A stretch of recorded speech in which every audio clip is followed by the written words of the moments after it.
Baik, saya tuh nggak bisa lucu itu.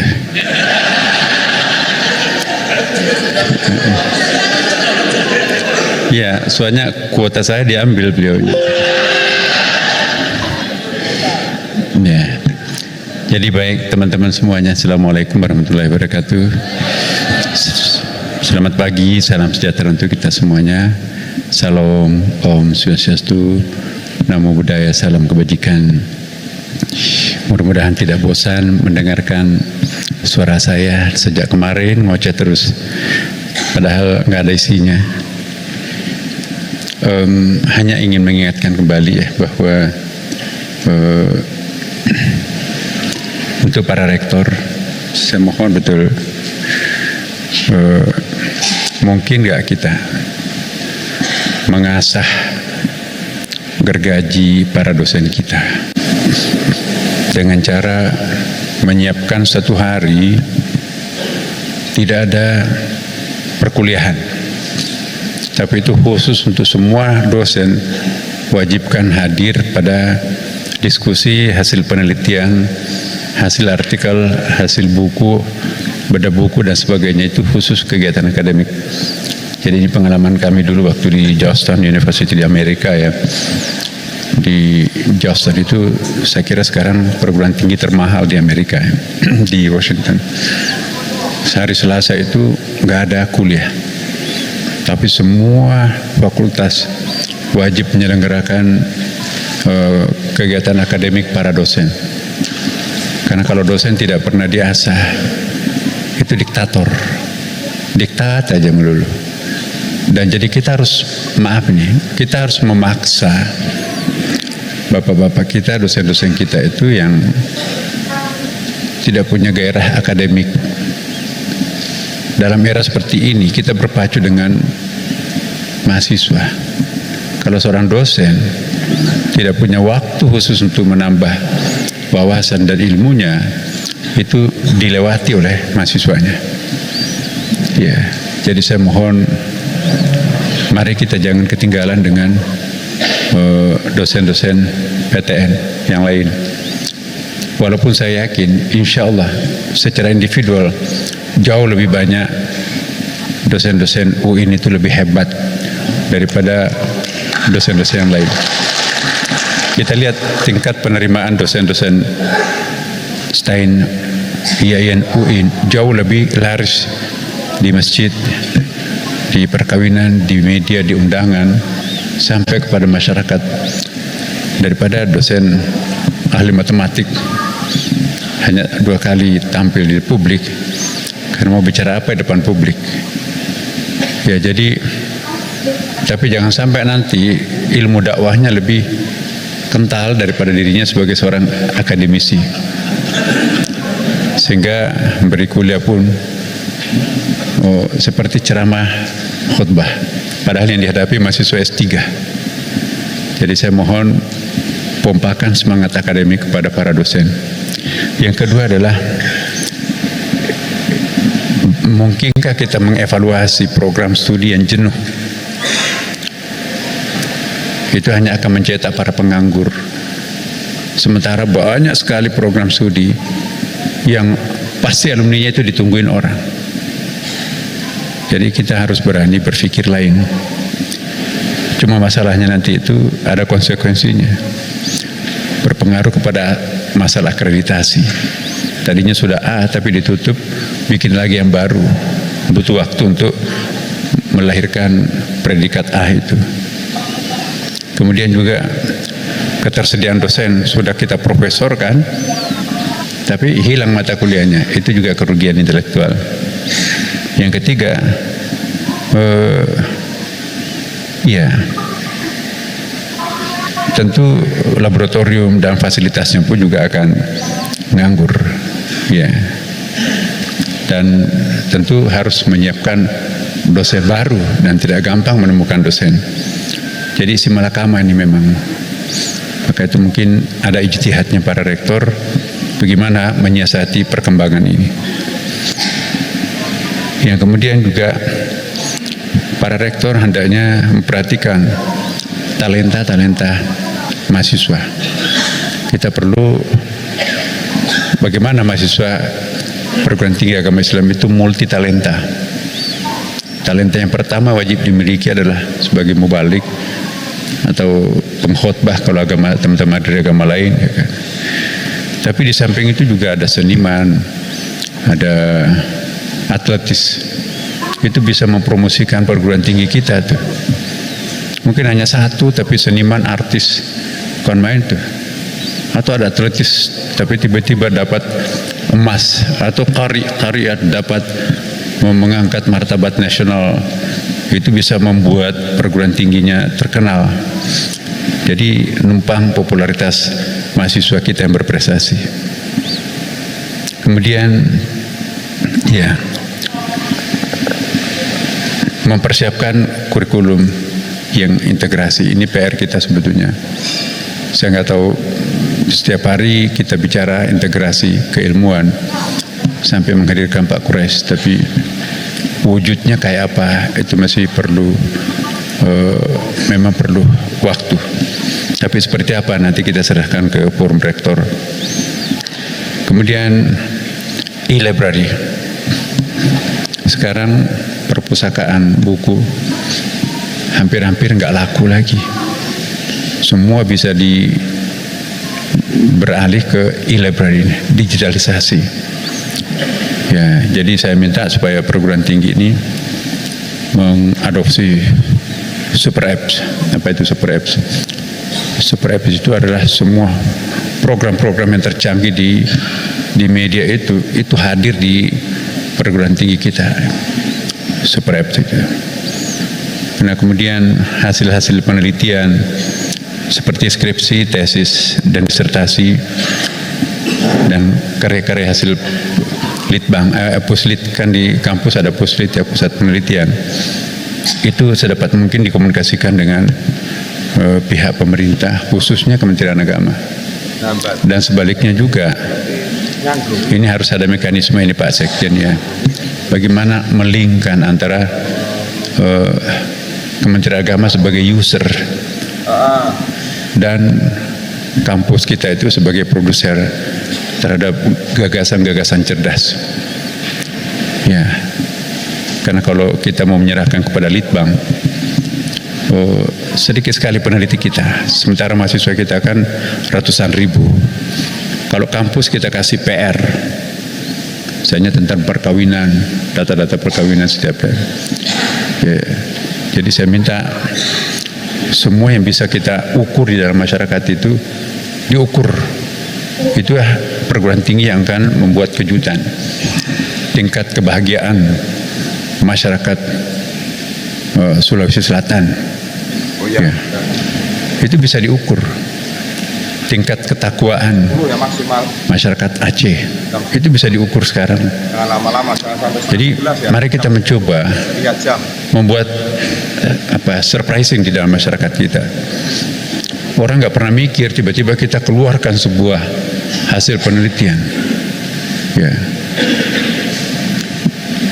sebetulnya kecil tapi itu bisa besar artinya ya. Kami kemarin, bukan kemarin, 2 tahun lalu ya, hanya iseng-iseng di website aja di internet itu, nggak ada biayanya. Kami temukan, kami tabelkan, serahkan ke BNPT, Pak. Ternyata garis keras di media itu didominasi oleh perempuan. 56%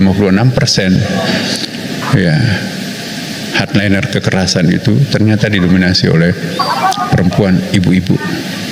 Jadi kekerasan radikalisme itu justru perempuan lebih tinggi daripada laki-laki. Orang kaget, kok perempuan bisa lebih keras daripada laki-laki. Dikonfirmasi oleh hasil penelitian yang lain, nah ternyata itu benar. Jadi banyak hal yang bisa kita, masyarakat bisa menyentak masyarakat itu. Beranilah membuat kejutan-kejutan. Perguruan tinggi yang berani membuat kejutan masyarakat, itu nanti akan ratingnya naik. Perguruan tinggi yang tidak berani berpikir lain, tidak ada ratingnya, tidak ada nilai jualnya, selling point-nya. Sehebat apapun dosennya, hebat-hebat, tapi nggak ada prestasi kejutannya, surprisingnya, itu juga nggak, ya biasa-biasa. Kenapa UIN Jakarta dulu hebat? Karena yang mendominasi artikel-artikel di Kompas, ya di harian-harian nasional itu adalah anak-anak Ciputat itu, anak-anak Jakarta. Wah, hebat Jakarta, padahal perguruan tinggi yang ada di ibu kota pada umumnya ratingnya rendah secara akademik, karena terkonsentrasi oleh situasi politik, situasi pasar dan seterusnya. Di negara besar itu justru perguruan tinggi besar itu yang jauh dari ibu kota, yang nggak ada hiruk pikuknya masalah-masalah politik dan sebagainya. Kemudian juga untuk Kanwil, teman-teman di Kanwil juga jangan memandang kecil dirinya sendiri. Ya. Kanwil itu sebetulnya adalah Menteri Agama di tingkat provinsi itu. Jadi luar biasa. Tapi kita juga harus menciptakan muru'ah. Jangan sampai ada Kanwil yang kehilangan muru'ah, apalagi menjadi viral. Saya mohon betul, salah satu syarat untuk menjadi Kanwil nanti akan datang, Pak Sekjen, Kanwil itu harus mampu khutbah. Seorang Kanwil tidak bisa khutbah, sehebat apapun Kanwil itu. Ya, kita akan pelayan masyarakat, pelayan umat. Nah, jadi belajarlah khutbah bagi para Kanwil yang tidak pernah khutbah. Ya. Dan yang kedua, para Kanwil harus tampil muru'ah. Ya. Kanwilnya kok pakai celana pendek, pergi naik sepeda bersama dengan yang lain. Oke, tapi kita harus mengamalkan apa yang kita ketahui, dan kita pun juga harus mengetahui apa yang kita amalkan. Ya. Dan Pak Kanwil perlu juga, tadi malam saya sudah sampaikan di komisi BC itu ya, membiasakan anak buahnya paperless, cashless. Tapi kalau semua dibikinkan oleh stafnya, pidatonya, jadi Kanwil itu harus menguasai bagaimana membuat PowerPoint. PowerPoint-nya pun juga dibikinkan. Ya, laptopnya nggak bisa dia buka sendiri, semua serba orang lain. Ya, terlambat modern. Jadi mohon deh, ada keterampilan khusus. Handphonenya pun juga minta anaknya untuk diperbaiki, untuk di setel. Itu kan ilmu-ilmu basic yang harus kita kuasai sebagai seorang pemimpin. Kemudian juga kuantifikasi data-data kita ya. Laporan-laporan kita itu biasakan ada summary-nya dalam bentuk statistik ya. Kami nggak bisa membaca sampai 10-20 halaman. 10-20 halaman itu bisa diganti dengan hanya 2 lembar statistik tuh. Ya, otak kita sudah terlalu banyak. Ini harus dibaca ya. Mari kita saling memudahkan dengan cara menuguhkan data-data seperti itu. Kemudian juga ada hak finansial Kanwil di Pak Bupati, Pak Gubernur. Ada hak finansial juga terhadap Dikdasmen dan Ristekdikti. Coba kita lihat di data-data dari Kementerian Keuangan, dan kami sudah mulai. Jadi saya minta pelatihan guru kita di madrasah itu nanti itu akan dilatih oleh Dikdasmen, dan semua biayanya itu akan dibiayai oleh Dikdasmen. Saya minta ke Pak Adin yang kemarin, mungkin janjinya hari apa Pak? Komunikasi terus dengan beliau. Kemudian juga saya mengizinkan untuk Kandepak, Kanwil untuk menjalankan Kanwil dan Kandepaknya itu lebih mirip-mirip orientasi bisnis gitu ya. Saya kira tidak ada larangan untuk menjual produk-produk karya-karya intelektual, karya-karya Kanwil untuk mendapatkan nilai tambah, apakah itu nanti untuk kesejahteraan masyarakat atau menambah fasilitas-fasilitas atau juga kesejahteraan karyawan ya. Jadi yang penting tidak melanggar aturan. Saya mempelajari juga BLU itu ya. Sebetulnya Kanwil bisa bekerja sama dengan LPDP, karyawan-karyawatinya yang perlu dipromosi. Nah, ini Kanwil Kementerian Agama itu di dalam statistik, saya juga pengurus di LPDP. Pegawai yang paling besar, salah satu yang paling besar itu adalah Kementerian Agama. Tapi karyawan paling sedikit memanfaatkan LPDP untuk keluar negeri, ke sekolah dan sebagainya adalah Kementerian Agama. Ya, yang banyak itu Dikbud. Jadi LPDP itu dahsyat uangnya, sampai di stop karena uangnya sudah sampai berapa puluh triliun itu. Itu profitnya saja digunakan untuk diberi beasiswa. Jadi terlalu banyak uang, lebih banyak uangnya daripada orang yang mendaftar. Banyak orang nggak tahu. Maka itu informasi di daerah itu harus rajin membaca website. LPDP datang ke Istiqlal, Pak ini bersedia untuk membantu berapa. Kita nggak pernah manfaatkan. Jadi saya minta Kanwil itu mempromosikan anak buahnya untuk sekolah. Kita sangat bangga kalau ada pegawai kita Kanwil itu doktor luar negeri lagi kan. Ya. Kasih izin Pak. Jangan takut disaingi oleh anak buah. Kita akan bangga kalau murid atau anak buah kita itu lebih pintar dari kita kan. Nah ini LPDP itu banyak dananya itu. Buka aja websitenya, bebas. Kalau ada yang lulus, minta izin ke bosnya, ke Kanwilnya. Ya, jangan oh kamu nggak boleh. Saya juga tadi malam itu membaca ya. Selama tidak meninggalkan tugas pokoknya sebagai pegawai, jangan dilarang orang itu untuk lanjut kuliah.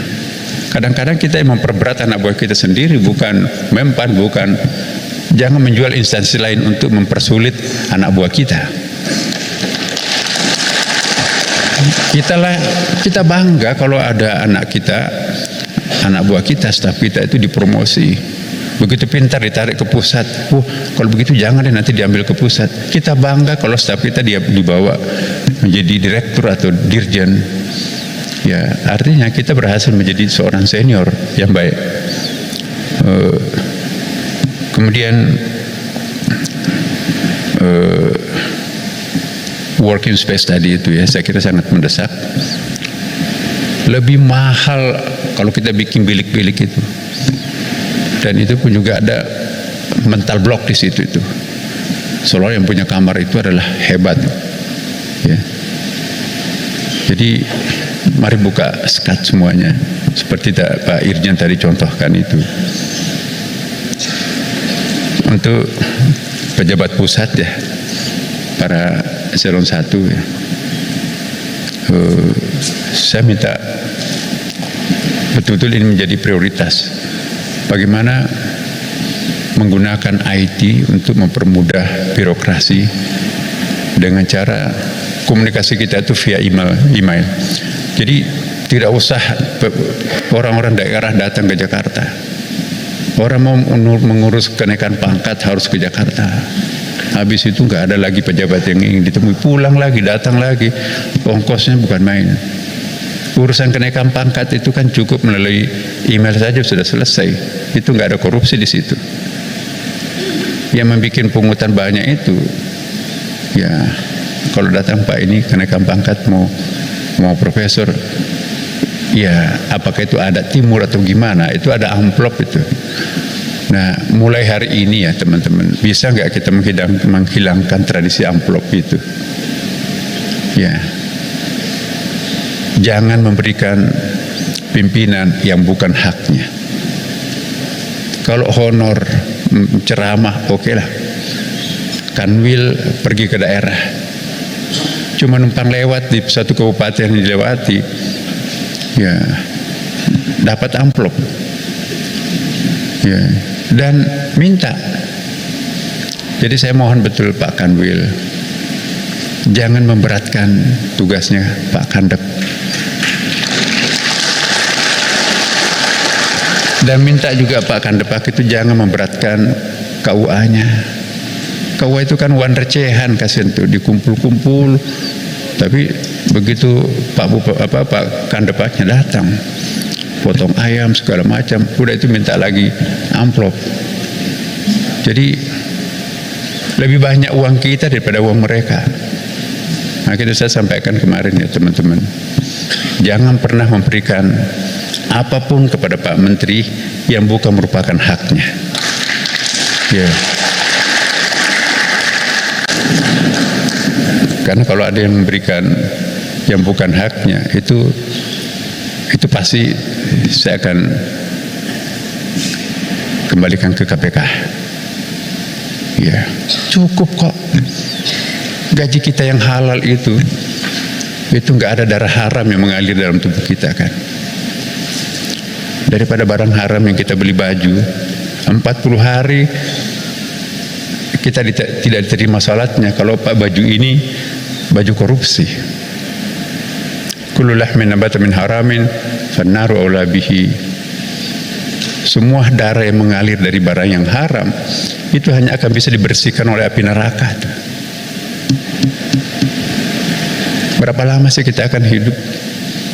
Anak-anak kita kan sudah cukup kok. Mau kasih untuk siapa? Ya. Jadi mohon ubah jalan pikiran kita menghadapi kehidupan ini. Hidup ini untuk apa sih? Ya. Enggak, ya kalau Tuhan memberikan umur 70 tahun. 70 tahun lah. Pada umumnya kita hidup kurang dari 70 tahun untuk Indonesia ini. Tingkat harapan hidup kita. Satu harinya akhirat itu 1000 tahunnya dunia kan, berarti kita hanya butuh sekitar 1,5 jam. Apakah kita akan mempertaruhkan keabadian akhirat dengan hanya menikmati 1,5 jam? Potonglah masa kekanak-kanakan dan masa pikunnya kan. Jadi kalau kita berpikir sehat dan normal, pasti kita berani say no terhadap sogokan dan sebagainya. Ya. Jadi saya mohon betul dari lubuk hati saya yang paling dalam, memohon kepada sahabat-sahabat saya semua, adik-adik, coba kita tidak akan menjabat lagi. Mari kita ciptakan kita menjadi pejabat yang teladan di lingkungan kita. Lupakan masa lampau. Hari ini adalah hari suci buat kita semuanya. Dan ya, saya merasa sangat terbantu dengan ISO itu ya, International Standard Operation ya. Itu bisa kita autopilot itu ya. Semua lembaga-lembaga saya itu ISO. Itu ada 42 form yang harus diisi. Memang memberatkan di awal, tapi kalau itu semuanya menjadi sistem di dalam kantor kita, satu rupiah pun itu akan terdeteksi kalau ada penyimpangan keuangan. Ya, absensi segala macam, laporan bulanan, enggak, tinggal print out. Cuma memang harus ada drivernya di situ yang harus melakonin itu. Kita kemanapun juga tidak mesti harus hadir setiap hari kita bisa kontrol segala sesuatunya di laptop. Yang terakhir tentu kita mohon ke Pak Wamen ya, untuk sebagai orang tua kita di sini, karena beliau mungkin paling senior di sini, kita jadikan beliau sebagai contoh dalam perilaku, dalam bertutur. Ya, mari kita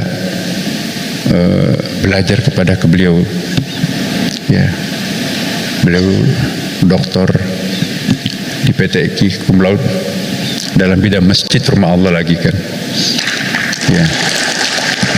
Mari kita mendengarkan petuahnya, nasihat-nasihatnya. Saya yakin beliau tidak ada beban lagi. Anak-anaknya sudah pada hebat, sukses, dan sisa hidup beliau itu dia wakafkan betul untuk keluhuran, kejayaan umat, khususnya Kementerian Agama. Terima kasih. Wassalamualaikum warahmatullahi wabarakatuh.